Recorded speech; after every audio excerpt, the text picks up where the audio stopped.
Good evening. Good evening. It is Friday, and we're going to have some fun today. We're going to dance in our seat, maybe, no matter where you are. My special, phenomenal guest joining me today is Frank McComb. He is a singer, he is a pianist, he's a producer, and we are excited to have you joining us tonight. How you doing, Frank? I'm great. I'm alive.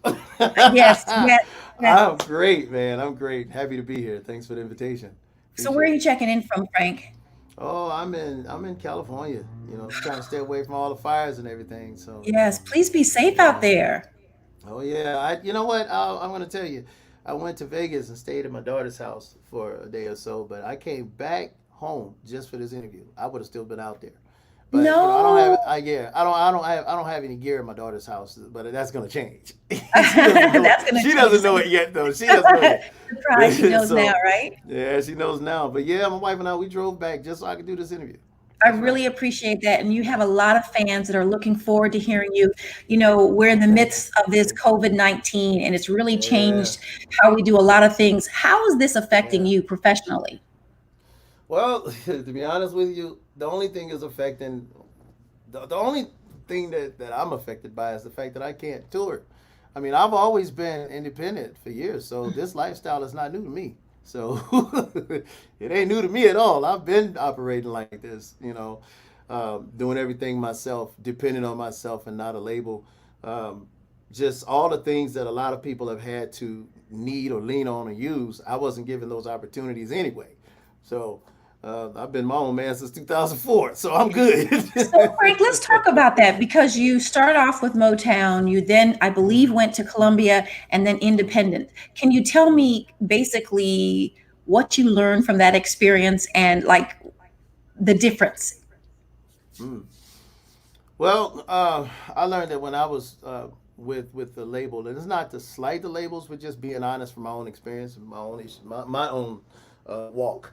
Um, the labels, when I was with the labels, they really didn't do anything for me. Yeah, but when I was with Motown, I never got a record out. Just a couple of songs on a couple of compilations, like the Meteor Man soundtrack, which I was blessed to do one of those tunes as a duet with Daryl Coley. And then the Mojazz Christmas album, I had two songs on that. Um, yeah, politics, the game of politics and issues, with that kind of got in the way. Had nothing to do with the music. So I leave there and I go to Columbia some years later, and they put the record out, but didn't support it. They didn't believe in it, but they put it out, never pushed it. So being with the labels so far, because anything could happen, but so far it hasn't been uh, to my benefit. Uh, it wasn't until I went independent that I was actually recognized as a recording artist. I never had my music service to radio, so never had any opportunities to do videos when I was with the labels. I didn't get any of that. So it wasn't until I went independent that I was able to build a cult following, and here I am from 2004 to 2020. Even during COVID, I'm still here. You know Still what? here. I'm going to do something a little bit different, Frank, because I Hmm. know that you love that instrument in front of you. Listen, can you play something right now? Just whatever song, one of your favorites, or something that comes to mind. Let's give your fans and our NNPA audience a listen. I like chopsticks.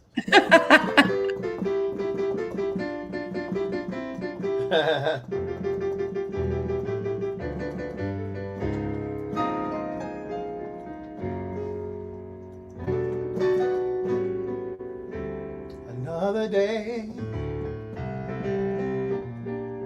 staring out of my window, thinking about tomorrow, wishing things were clear. No need to rush. Na na na na na. I ain't gonna worry. 'Cause any moment my sorrow is bound to disappear. Sometimes I tell myself I'm better off without you. Then I have to face the emptiness I feel inside without you, girl, and find a way to make it through another day.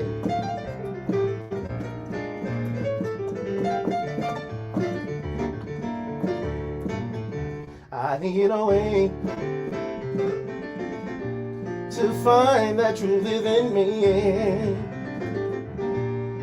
Accept the fact that I love you. I blue eternity. And I hear they say, yeah, what doesn't kill you makes you stronger. I must have the heart of a lion, sifting through love's remains. Sometimes I tell myself I'm better off without you, and then I have to face the emptiness I feel inside without you, baby, and find a way to make it through another day. Yeah.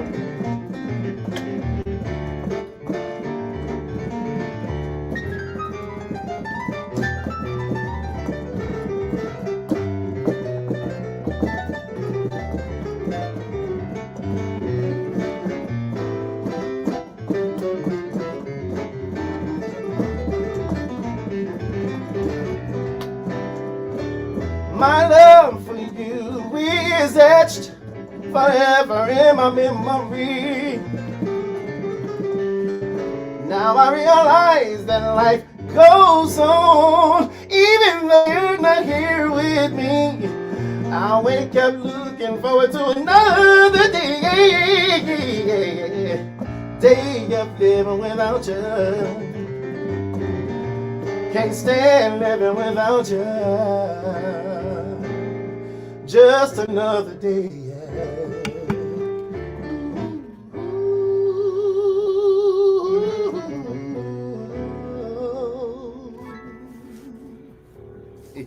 Frank, you are dangerous. You are dangerous. Okay, so can I ask you, where do you go, like mentally? Because, you know, we were joking before we actually opened up the mic and turned on the cameras, and you just flipped right into the performer that you are. And I want all the young bucks out there, like they usually say, to see that's talent. There's no background sound. That's you fresh right into the microphone.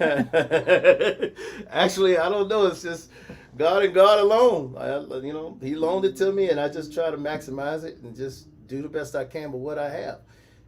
Not just with the music, but not just with my talent, but with my music as well. Recording my own records, I had to learn how to record the stuff too. I just try to maximize every little thing that I learned. Everything. I try to maximize it. That's the key.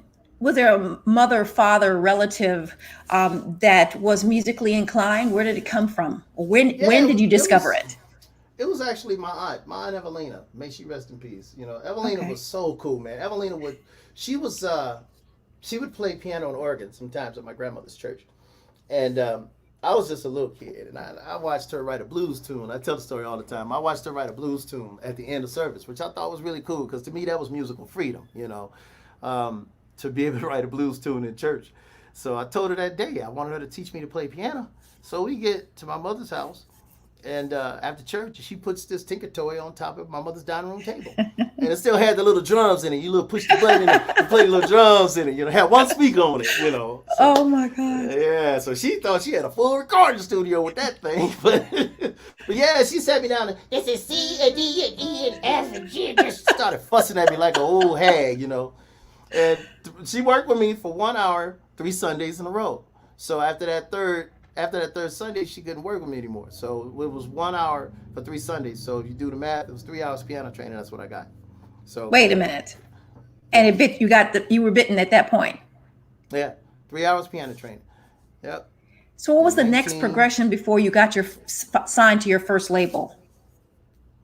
Well, I was playing in bars at 15, 16 years old, and I ended up getting I started at 12. 3 lessons, but I just jumped into it. I scratched up all my mother's records, learning Herbie Hancock's licks and chord changes from Billy Preston and people of that nature, And I was in the car. I was in the bars. There was a guy that was working on my mom's roof, and he heard me practicing on the Fender Road to my bedroom.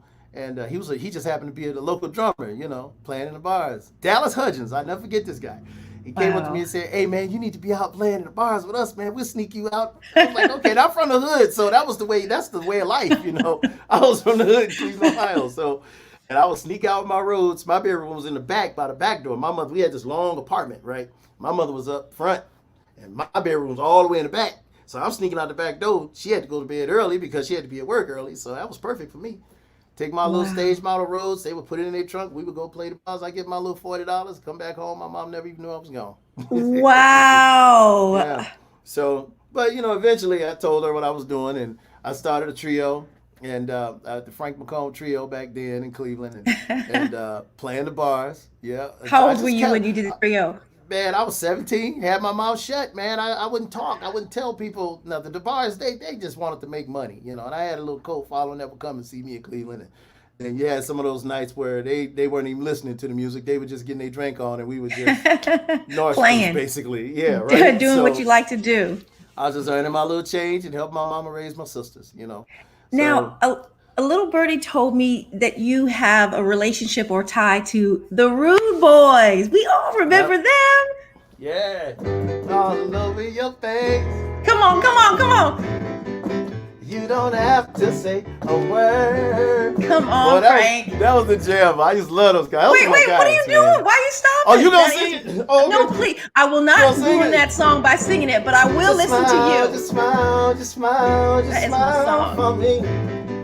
It's better than any word I ever heard. No, if I start singing, I'm gonna make Joe Little mad because Joe Oh, Little. You know what gosh. happened with me and Joe Little? He's like my brother. Okay.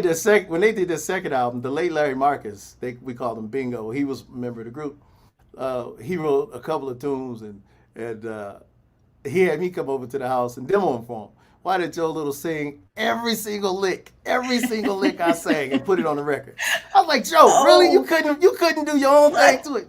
No, but it was all in fun though. It's all in fun because me and those guys, we were real close. That was my first touring gig. My first touring gig was with the Rude Boys, and actually, there was a bass player, Cliff Colson. He was the original bass player, the original musical director for the Rude Boys. But he ended up getting called by the Winans. So he went on the Okay. road with them, and then they threw me in the seat as the musical director. And I was like, okay, cool. They were like, well, you know, you run your own band, so you know how to take care of a band. Why don't you just be the MD? And that's how it happened. So I went on the road with them and hooked up with Jazzy Jeff, and we went through Philly. And when the tour was over, um, that year was 1991. When that tour was finished, uh, September, I think it was September of '91, I moved to Philly. Stayed with some friends, got on my feet, moved to Center Staging. I'm sorry, Center City. Center Staging is a rehearsal place out here. See, when you work on your own stuff, I'm about to do something at Center Staging, so I got all of these different things cross-referencing in my head. So forgive Sure. me, but yeah, Center City, Philadelphia. I moved down there, right down the street from Philadelphia International Records. So I ended up getting a job at Philly International as a session writer, or session musician rather. And I would just Okay. walk down the street to work, to work with Mr. Gamble and Mr. Huff. I would just go down the street to work, and yeah, that's where things started escalating. It got great then because I loved my time in Philly, and I loved even more being at that legendary building, Philadelphia International Records, almost every day, sitting Wow. across from Leon Huff, recording Wow. ideas, and watching Mr. Gamble go down to the basement and get tapes and put them on the reel-to-reel machine. And I never forget. I tell this story all the time too. When I was working with Mr. Gamble one day, we went down to the basement, a bunch of boxes down there, and it was vinyl records, just boxes of vinyl records. And he said, "Take whatever you want. These weren't released." I was like, "Really?" Wow. Yeah. So I was carrying stacks of records down the street to my apartment and coming back. And come to find out, he was looking for a 2-inch reel of tape, and it was a recording of the OJ's, a song called "The Big Gangster" back in around 1973. And he put it on that board. I think it was an old Trident board, reel to reel. And man, when I heard the voices, man, it sounded like they had just recorded it. Sound like they had Wow. just recorded it. Yeah. So what they did was they had the original voice, but me and a group of musicians, along with Mr. Huff, played new music underneath it. I don't even know if they ever released it, but yeah, I have those kind of stories. So Donna Owens has been shouting you out. So you'll see some comments from people posting there and showing you love from all across the country. Oh, Donna look Owens, at you'll see them at the bottom there. Yeah, there's Donna that. right there. There's a couple Wait a others minute. that I'll make sure I Oh mention yeah, when they pop yeah. Okay, all when they right, pop back up. cool. But you went to a performing arts school, am I correct? Yeah, I went to the Cleveland School of the Arts um, for what was it, 9th, 10th, 11th grade. See, Okay. that's where the game of politics started for me.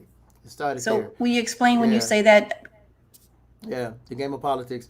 It followed me from School of the Arts to Motown to Columbia. The reason I say this is because when I was there was another. Well, first off, I was a vocal major. Piano was my Okay. minor, right? Okay. So when I got there was another gentleman. I won't mention his name, but it was another gentleman who had been there longer than me. So there was seniority. And the school would get calls all the time from corporations for us to do corporate gigs. The School of the Arts Gospel Choir would go out. The Cleveland School of the Arts Jazz Trio would go out. And there was a time where the school got a call, two calls rather, at the same time for the Jazz Trio. And with this other gentleman having already been there longer than me and was a little more advanced than me in piano, they always sent him out with the same group of musicians to all the instrumental corporate gigs, you know. Okay. And the director of the music department that was there had it in for me for some reason. He didn't want me to play piano at some of those gigs. So, but the purpose of this was to groom us. The purpose of the school was to groom us to be performers. And I wanted that grooming. And I asked the director, let me go out and with another set of guys and go play this other gig. I won't let you down. And he would just constantly tell me, I'll let you know. And so I'm like, okay. So, a little time went by, a couple of days went by, I asked him again, let me please take a group of musicians and go play the other gig. I'll let you know. So, it was time to play the gig, like a day or so before the gig. And I asked him, I said, well, can I please go do this? He said, oh, it canceled. I was like, oh, okay. So he would never give me the opportunity, never give me the shot to actually get out and shine. So that's where my perseverance began. It started there. Okay. But that's also where the game of politics began for me. Because once again, it wasn't even about my ability. It was just about the politics, the seniority. They wanted only him to get all the shine. So it got to the point where I started going out with Dallas Hutchinson, playing the bars, and some of the other musicians at the school were like, why don't you ask Dr. I won't say his name, if you could go and play such. I said, no, I'm cool, y'all go ahead. Well, how come you don't push the issue? Well, what y'all getting a grade for, I'm getting paid for, so I'm cool. I'll go get my experience in the streets. And Work it out. That's how I actually started playing the bars. I just got tired of being overlooked at the school. But I didn't know that was going to follow me from the school to the record labels. I mean, I get to Motown, never got a record out. Well, Wow. I recorded, well, it was two projects I recorded for Motown, but only one saw the light of day, and it saw the light of day illegally because it was bootleg for $50 a CD over in the UK. Yeah, back in like 03. So and Frank, this was what a does record that I mean? did in 95. Yeah, this So was a Frank, record what I does did that way mean back to in be? 95. Mm-hmm. What does that mean to be signed by a label and nothing is produced? What does that mean for you as an artist? Because I'm not sure what that, other than the fact that maybe you're not going to get paid for something. What does that really mean? Does that That mean you means, can't? to me, that means it's a waste of my time and a waste of my talent. Okay. Okay. To be signed to a label and then they don't put your music out or push you as an artist, you basically just gave them the rights and the control to control you. Once you sign to a label, as Prince taught me, and not the name drop, but I have to put it out there, as Prince taught me, you're a product when you sign to a label. You sign to a Okay. label, in most cases, you don't have any control to do nothing but what they say do. If they're putting up the money, you're going to do what they said to do. If you recording a record with their money, that's their record. It ain't yours. It's your voice, it's your work, but it's theirs. That actual recording belongs to them. So side note, in this day and age, I pray that a lot of these artists, all of these artists, especially our people, own your masters. Because if you don't, and with these labels catching it right now, everybody's catching it. It's almost an even playing field right now. Don't think, even if you're gone from that label, don't think they won't package your stuff and put it out again. Wow. because it's their record. Wow. You know, You Prince may have did. you may have written the songs. The songs may be yours, but that actual version of that song belong to them. So Okay. And yeah. I think Prince, I mean, obviously you as artists have been talking about this for years, but I think Prince made everyone kind of stand back and ask that question. Oh, really? And speaking of Prince, I know that we have a video, and maybe you can set up the scenario before we play that video, because you performed with him, which I cannot imagine how exciting and exhilarating it is to perform with someone like him who's a perfectionist. A lot of fun. I'm probably one of the only musicians that Prince couldn't tire out because I loved playing music. I love playing music, but I love playing it with him. He was a lot of fun. That dude was such a genius. I got to see sides of him that the public don't get to see musically. And it's crazy you mentioned that he said all of this stuff years ago and went through things. I just wish more people would have listened, because if more people would have listened to him then a lot of people wouldn't be going through what they're going through in regards to wanting their masters back and publishing and the whole nine, if they would have listened. And I think that's one of the reasons why Prince and I got along so well, is because I was already walking in shoes that he had already walked in, booking my own shows, managing my own career, doing the whole nine. That's what I did for myself since actually I've never had a booking agency, and I play around the world. So yeah, we got along well because of that. Yeah, what's this video you guys talking about? Let me see what you want me to Now, say. the video, I need you to give me the name of the video that we have that you played. It was the award show. Oh yeah, the 36th annual NAACP Awards. I never forget. Prince called me on my phone. Yeah, that was What? pretty cool, huh? Pretty Now, cool, what huh? song was Yeah. that? It was a song. He called me on my phone, and the actual song was a Curtis Mayfield tune. "We're a Winner" was the name of the song. Yeah, We're a Winner. that's it. Okay. We're a winner. Never let nobody tell you that you can't make it, because if people's mind is in your way. Yeah, that tune. And he called me on my phone, and he said, it was real low in the phone too. "Will you play the NAACP Awards with me?" That's as loud as he spoke. Really? Yeah, and I said, "What kind of fool idiot question is that?" Of course I played. What we doing? Man, this dude was so good at what he does. We actually rehearsed for 7 days for a 12-minute performance. He had 12 What? minutes. He was allowed 12 minutes, but the arrangement was so tight that performance ended in 12 minutes on the dot. That's how cold Prince Wow. was. Yeah. Well, they said It he's a was it was worth perfectionist, literally. Yeah, literally, and it was worth every rehearsal.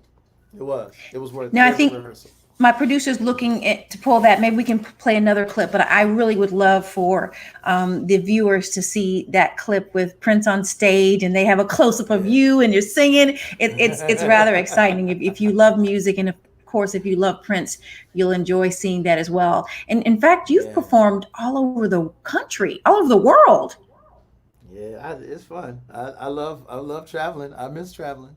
I miss all my European fans, my Japanese fans. I miss them. Yeah, and So, yeah. in Europe, where do you think your biggest fans are? Would you say you get the strongest pull? Oh, that's a good question. But if I had to say a place, okay, y'all, now you're gonna get me in trouble with all of my worldwide I should. fans. I knew what I was doing. Yes. Yeah, you knew. If I had to choose a place right off the top of my head right away, it would have to be Amsterdam. It would have to be Okay. Amsterdam. I actually Why? did a live album in Amsterdam. It's a place called it's called the Milky Way. It says it's Milky Way in English, but you pronounce it as the Melkweg. You got to get that in there, or Milk. it's not right. Okay. The Melkweg. Milk Vic. And yeah, and shout out to my Amsterdam band. I call them my actual unit. It's Glenn Gaddam Jr. on bass, drummer Joran Vroom, percussionist Yuriv Vroom. Joran and Yuriv. Well, let me see. Joran started with me at 19. His little brother started with me at 19. So yeah, and they're a couple years apart. So he brought his brother to the band. And people can go to my Bandcamp, frankmccomb.bandcamp.com. Get all my music there, and you'll see that album, No Rehearsal, live in Amsterdam. We literally had no rehearsal for that record. And I like making live albums like they did in the 70s and part of the 80s, where you just captured the spirit of the night. You wasn't trying to get a radio single. That's not even what it was about. It was all about capturing the spirit of the night and just having fun playing music. It's a raw album, very raw. Now, we have a video as we're working to pull that Prince video of yours. Somebody Okay. Like You. We're going to play this clip. This is Frank Oh, cool. McComb. Yeah. Somebody Like You.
miss those guys.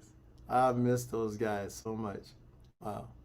Uh-oh. If you're just tuning in, you Hey. are. I was put my mic off so I can enjoy the music and sing off tune. I forgot to cut it back on, but I can see you living and just really enjoying doing what you do. And there's nothing like having an occupation, a career where it makes you smile each time you hear something. I'm sure you probably pick out things that you could have made bigger or better. But Yeah. we talked about Prince.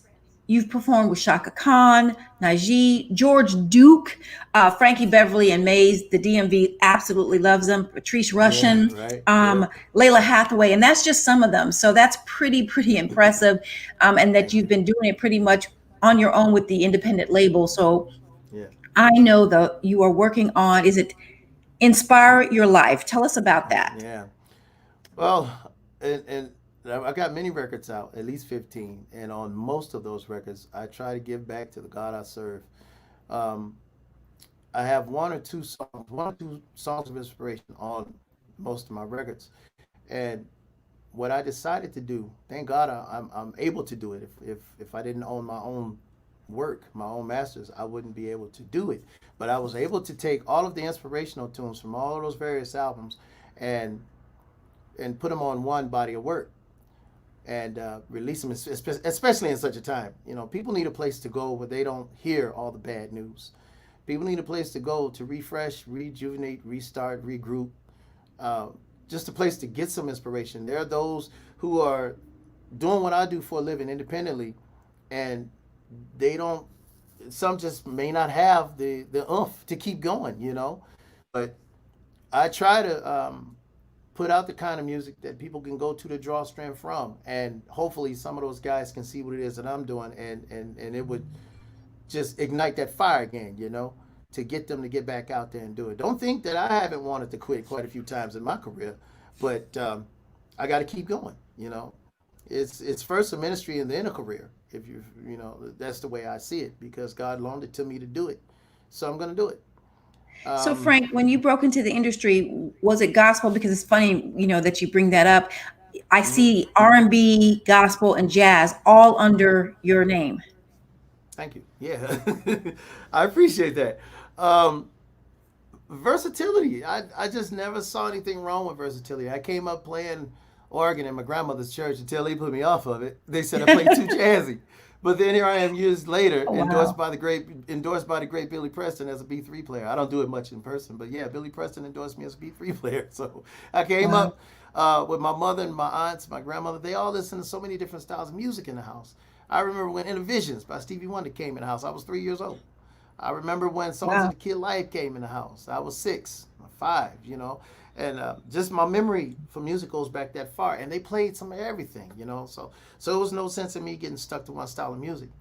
I had the opportunity and the ability to at least be good enough to do something professionally in all of those different genres, which led to me working with John P. Key and Fred Hammond. Now Doobie Powell, the great artist producer who just released a single for his first single for his new label, which is a duet with me called Better.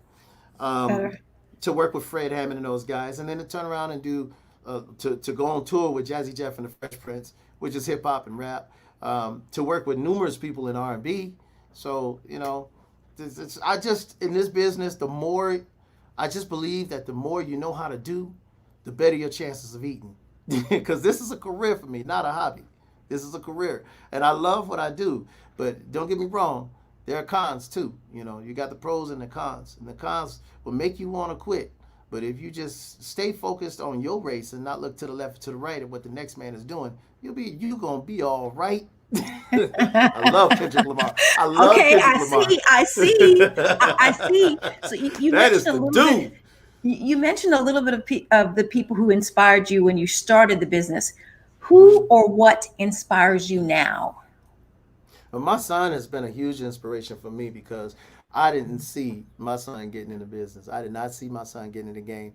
Okay, My wife and I would expose our kids to as many different things as possible, so they could make the choice at a young age. Hopefully, that's right. that they would make the choice of what they wanted to do at a young age. You know, And my son ran track. My son played basketball. He's got trophies and awards in that area. But I didn't know he was going to be a professional beat maker. And he started at 21. He's 23 now. And he's produced, what, 2 or 3 tracks with me for Val B. King, which is B.B. King's granddaughter. She's getting ready to put out her first record produced by me and partly by my son. Yeah.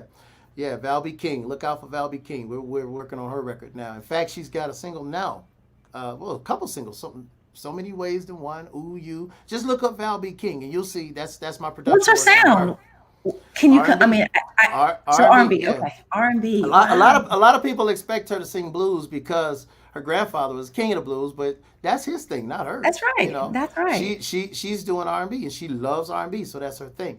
And a lot of people, I'm sure, expected my son to sing like me, but my son has a voice. I recorded him at 3 years old singing and put it on my Live in Johannesburg album. Yeah, he was a little baby, killing it, but he chooses not to sing. He wants to produce tracks. He's a beat maker, and he's got a single out on me. As a matter of fact, there's a song I did called "No Matter What." It's a single, and it's on my record Shorties and Singles because I ended up putting all of my singles together on one project too. Get it at Bandcamp, frankmccomb.bandcamp.com, and it's called "No Matter What," produced by my son, and he goes by the name Skinny Kid Frank, all one word. Skinny Kid Frank. Look him up on Instagram. He loves Instagram. So yeah, look him up. So Frank, you just mentioned something for those who now that are tuning in and maybe didn't know, the things that you're associated with and your talent. How do they follow you? How do they support you? Because that's what's making a difference for artists like you. Yes, absolutely. The first means of supporting me, honestly, well, right now, I'm asking everybody to go to my YouTube channel. Subscribe to my YouTube channel, FMTV, the official YouTube channel for Frank McComb, because I'm going to be doing more stuff there. Actually, I'm posting a lot of vintage videos, just things, just random things, just as much content as I can find. I have so much stuff archived, and I'm just going to start posting those videos up because I want people to see my history. I might do some live performing there as well. Okay. But the first means of supporting me as an artist is to go to my Bandcamp page and download 5 or 6 of everything you see. How about that? Christmas is coming up. Give the gift of music. So I tell people all the time, when you go to iTunes, Spotify, and all those places, it's great, and I appreciate that very much that you do go there and download and stream or whatever it is that you do there. But you get your music right away. But as a recording artist, I see those tithes and offerings like 3 months later. But if you go to my Bandcamp, that's like my personal Spotify, iTunes, all of that. When you go to Bandcamp, frankmccomb.bandcamp, BANDCAMP, frankmccomb.bandcamp.com, and you stream and download there, you get your music right away, but I see the tithes and offerings in 2 days. So support, and I say all the time, my little trademark, support the artist and not the system. Wow. I think it's so important that we really do galvanize and make sure, even from artists like you to companies, these small businesses in our community, that when we hear what the need is, and if it's something that you need or want to support, here's a great opportunity. You don't have to have someone walk you down. Here's exactly what you can do. Because right now, a lot of people are struggling. And it's really scary times in this country. I mean, we're not sure how much longer the pandemic. There's some predictions it'll be sometime next year before this is a thing of the past. And we still may be wearing masks then. So do you do anything now? Are you even open to online concerts? I mean, outside of them going to my Bandcamp, where are you performing? I had been performing almost every Friday night on Facebook, playing my own music. Okay. And I was just enjoying doing it for the people who wanted to hear it and needed a getaway, something online to go to, I'm now, don't get me wrong, I'm very aware of what's going on in this world out here. Sure. But I just choose to be one of those people that don't really talk about it on my format, or on my platform rather, because I try to make my platform a place where people can get that break, and just not have to talk about politics, not have to see another black life being disrespected, so to speak. But I'm very aware of what's going on, and I'm not proud of it. I'm not happy about it. But that's just not one of the things that I talk about. I like to give people that freedom to get away from it. I was performing, and I say was performing on Facebook Live, but now I was performing live on Facebook, but now Facebook is making some changes, which means Frank McComb has to make changes. And I've been that guy. I've learned how to adapt. I've been adapting, should I say, since 2004. So it's nothing new to me. I just see where a lot of other artists, they're struggling to adapt because so much has been done for them. And it's not to slight them, don't get me wrong. But when you get comfortable, it's kind of hard to take the bull by the horns and run yourself. It's not easy. That transition ain't easy. But in my case, I have to say I'm blessed in this. I hate to put it this way, but the COVID hasn't been a curse for everybody. You know. Oh, there are definitely people have been It hasn't became been a curse millionaires. for everybody. Millionaires, yeah. Yeah. You're right. So it's all in the mind. I don't want to ever see myself cursed by a situation. I make, how they say it, I make lemonade out of lemons because Hey, okay. I never had record company support.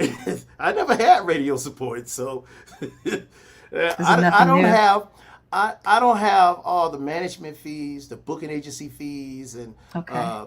all the employees and all of that. Well, you know, my wife and I, my kids, they'll work for me if I need them to. They'll help me get things done. But as far as like having a whole big old entourage team of people to have to pay all that money to, I'm cool. It's just Frank. And yeah, it's just been me all these years. So, you know, the work is on me. So, you know, I'm just glad I own my masters, and I pray that whoever's fighting to get their masters, that they get them and that they do right by them. You know, I'm free. No, I mean, just and as far as and not to cut you off, I'm sorry, but as far No, and, you're and, fine. and in regards to the bookings, I've always booked my own work worldwide, internationally. So and just put it out there. I'm taking bookings for 2021. Everything that I had planned for 20 Okay. is done. So, but you know, people can reach out to me for bookings for next year, 2021. They can email me at fmconcerts@gmail.com, and it'll get done. All of the middleman stuff, you don't have to do that with me. And I always say, if a concert doesn't happen, it ain't my fault because I'm gonna make it as easy as possible for you to book me, as I always have. So, just putting it out there. I Frank, think my first dates are in Russia next year in March. wow. Yeah, Frank, will you March. play something else of your selection? Play something else for us? Yeah, let me see.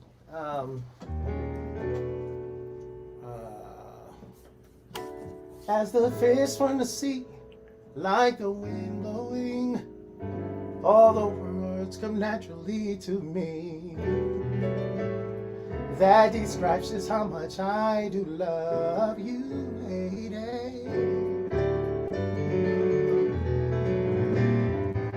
Like the birds in the air, they fly without a care. Nothing else compares to you. Like a king treats his queen, there's nothing I would not do for you.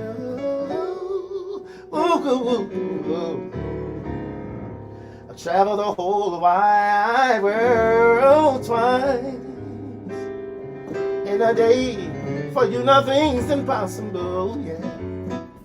Go to let the whole world know our love is purely natural, yeah. And our love will last beyond the end of time.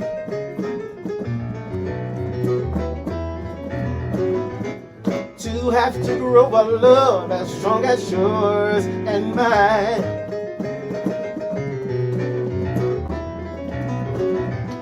Love has to start as friends for it to grow, yeah.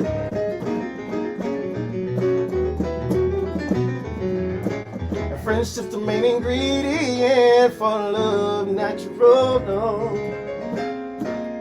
Anybody getting married out there? Standing eye to eye, heart to heart, making vows to never fall apart. You're in love together now.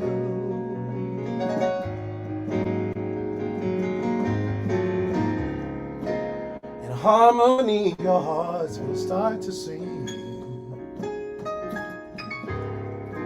Once you finally placed your wedding rings, you'll be joined forever.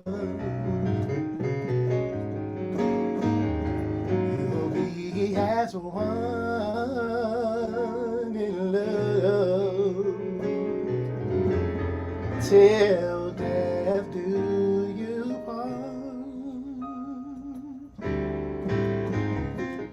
The world is wishing all the best for you. And may the dreams you dream, they all come true. And may your lives be filled with happiness. The world is wishing for you all the best. All the best, yeah. Yeah, yeah. Make it tear apart what God has put together, yeah. And may your lives be filled with happiness. The world is wishing for you all the best. All the best, yeah, yeah.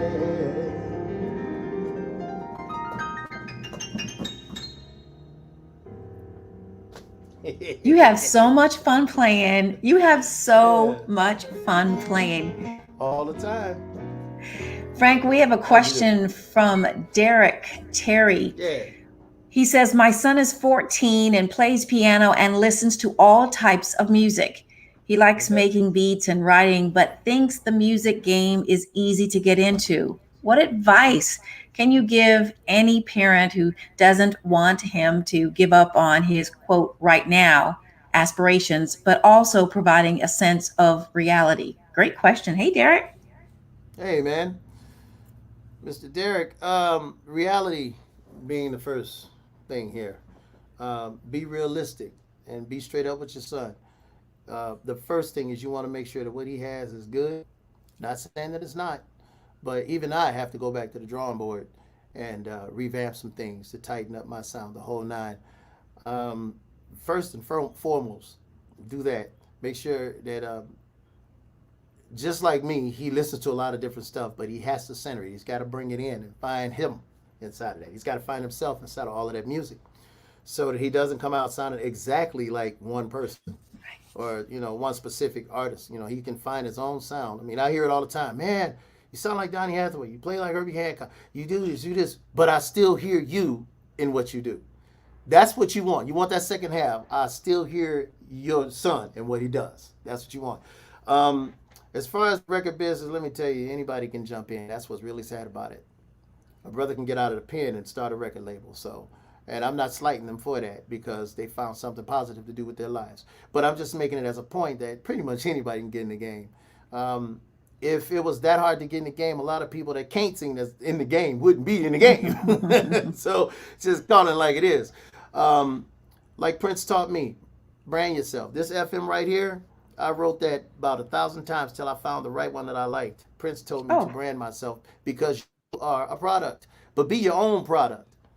Sell your own self in a positive sense, of course. What you need to do is set up your brand, set up your logo, and advantage of the internet because the world is watching the internet right now.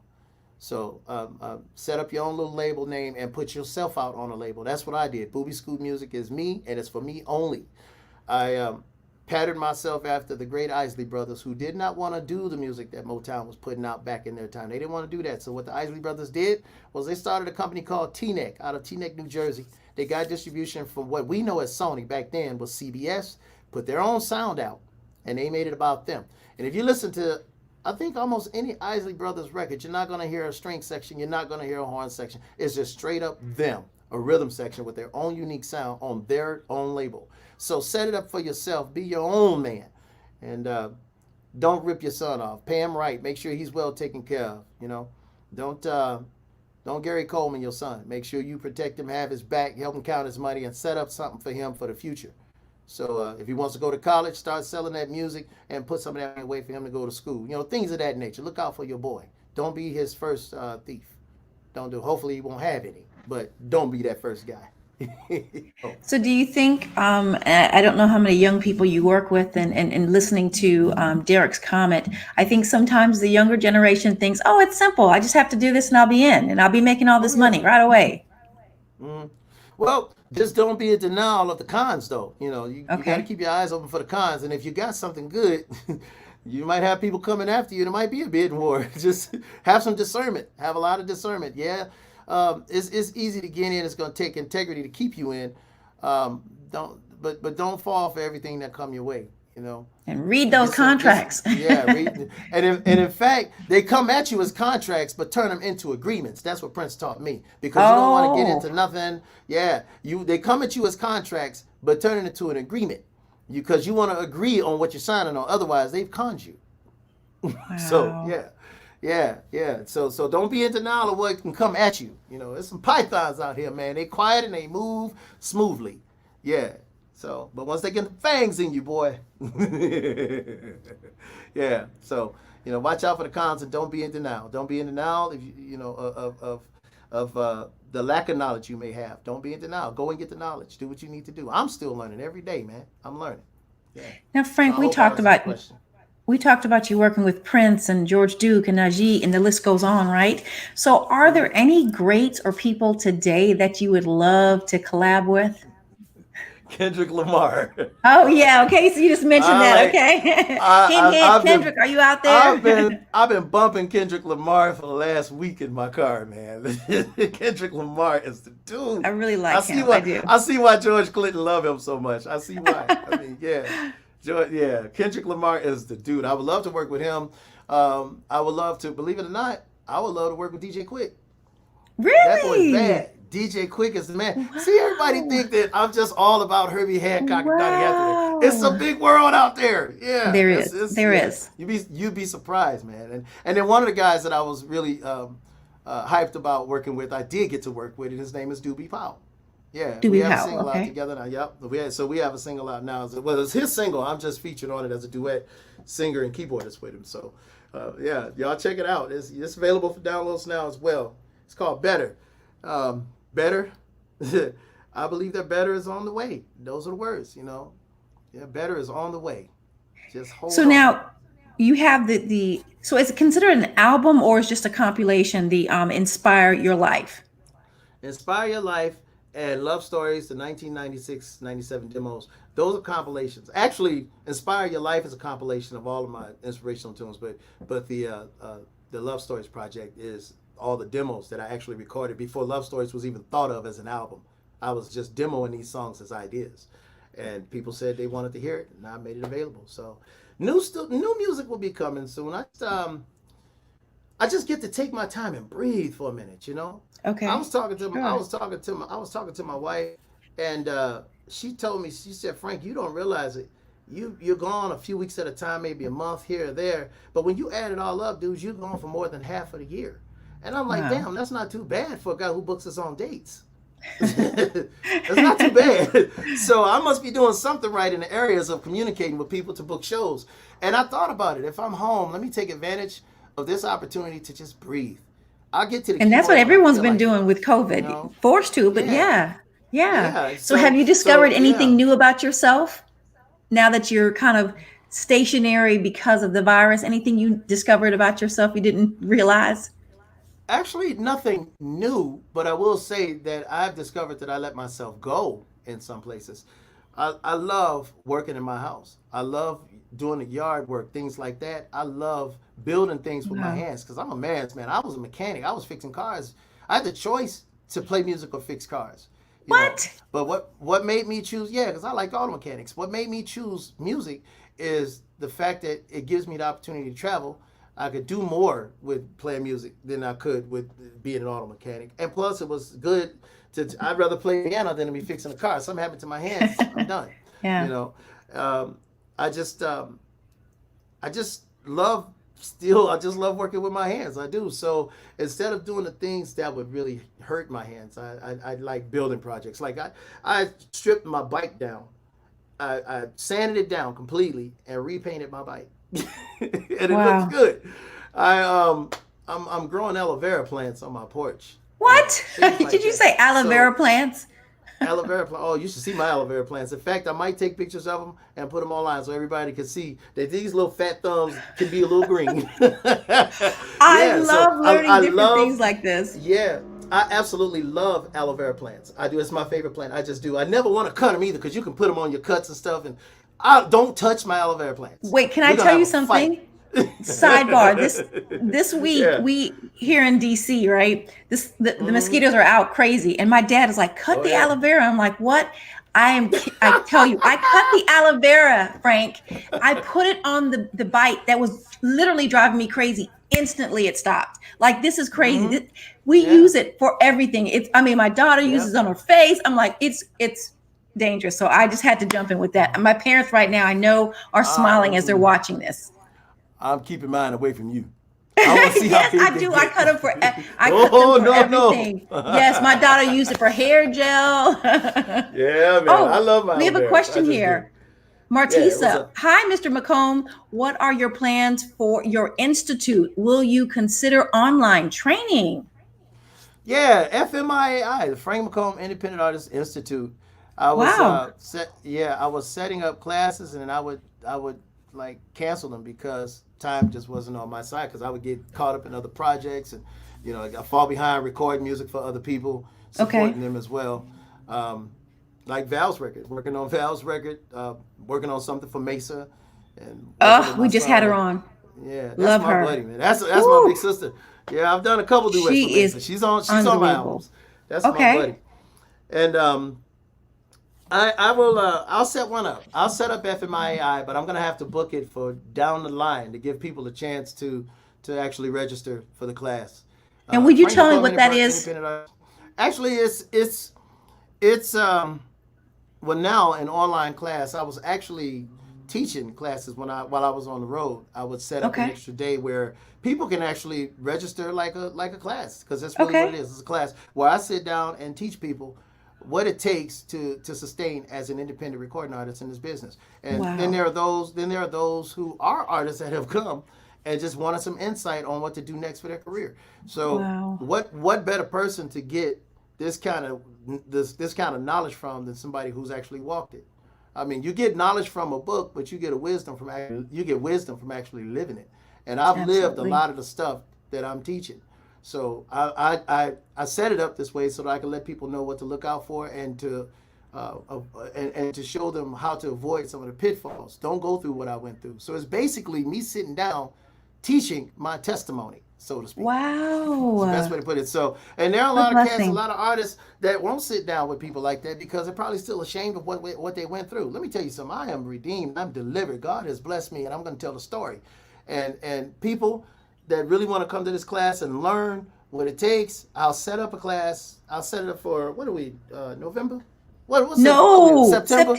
September. I'm trying to get this year over with. Well, we got to get through the election first. After November 3rd, Oh okay? Lord. We can Oh speed up God. after that. Oh Lord Jesus. Yeah, you got a point there. Yeah. Yeah. So yeah, Yes. I'll set it up. I might set it up for October, maybe late October. A Okay. class to give people a chance to register. That's a And get their blessing to schedules be out. able to get that insight. Yeah, yeah, and I think I'm gonna set it up. I might set it up probably the top of next week. I'm gonna see if I can have it up and running, so where people can register online through Eventbrite or something, and yeah. So And since she Frank, asked for it, then yeah, I know right. there's an See what she interest since did. she asked Right. for it. And So yeah. Frank, if I'm a parent of a 15-year-old. If she was interested in music professionally, I wouldn't know necessarily where to go. I mean, I'm in the business, so maybe I can Mm, reach out. But you offering these sessions, I think that's a wonderful way of helping and reaching out and giving information, actual information, thank because you, you're still in the business thank you. and you're independently. You're on an independent label, so it means a lot. It Thank means you. a lot. I do have to ask you a question. Yes, So ma'am. gospel, I know I've heard and I've interviewed a number of people that started out in the gospel arena. Is it Hmm. still a tough market to get into and stay or be embraced? Of a gospel, Hmm. um, I I don't know. I've been told by a few gospel greats that gospel isn't so nice, but I don't want to slight it.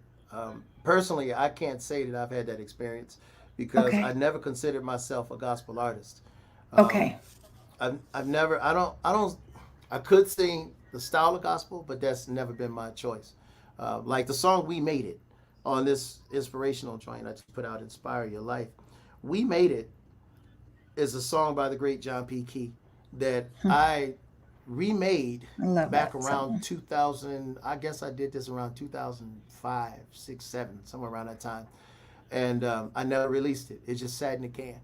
And Oh, the style of this song is old school gospel with a hint of today, and or hint of that time. What I did was I set it up as Frank McComb singing with the Frank McComb vocal quartet.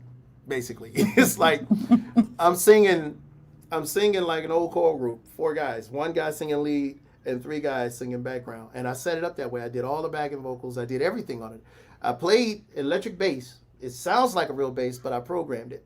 And I played Fender Rhodes piano instead of acoustic piano or B3 organ. I played Fender Rhodes. So that's all. It's just 4 voices, Fender Rhodes piano, and electric bass. Old school style, the old school feel of gospel that I grew up listening to, you know. And it's not there's not a lot of vocal acrobatics. There's not a lot of running and fast notes and fast singing. It's old school. It's like the best way to describe this recording is Donny Hathaway meets Herbie Hancock. okay. That's interesting. Yeah. Check it out. Once you check it out, you'll see exactly what I'm talking about. And Well, people Frank, seem to love it. I tell you what, there's so much energy in you. And I knew when I got your promotional pictures and then I saw the videos. And I mean, you truly have a love for the business and the industry. I have some breaking news right now before we conclude with you. I just want to let our viewing public know that Supreme Court Justice Ruth Bader Ginsburg, a legal pioneer, has died at the age of 87. So our hearts Oh, and wow. prayers go out to her family and Her friends. And family. I want to thank Wow. you, Frank McComb, Wow. for joining us, and of course, Concert Connects for making this Yeah. happen. And listen, same time, Thank you. same place next week. That's right. Join us on Thursday. On Thursday, we did a special for Frank this week because NNPA had their Wow. award ceremonies this week. So again, we want to thank you so much, Frank, for joining us, and we want Thank to thank you. all of our listeners and viewers that have sent questions and comments and sending things to my phone right here. Thank you so much. And Frank, now safely, you and your wife travel back Yes. to Vegas and enjoy your time there. We Yeah. look forward to hearing more from you. Yes, ma'am. Thanks for having me. I appreciate all you guys. I really do. N- Thank you for your no support too. problem. Thank you. Thank All you. right. God bless and goodbye. Next week, Melba Moore. Oh yeah. Yeah. Next Yeah, I week. love Melmore. Tell her I said hi personally. I She's will so cool. absolutely. Yeah, Next she's Thursday, so 7 o'clock, cool. right here. All right. Thank Take you, care. Frank. Have a good one. Be You blessed. too. Bye bye. Nice. Yes.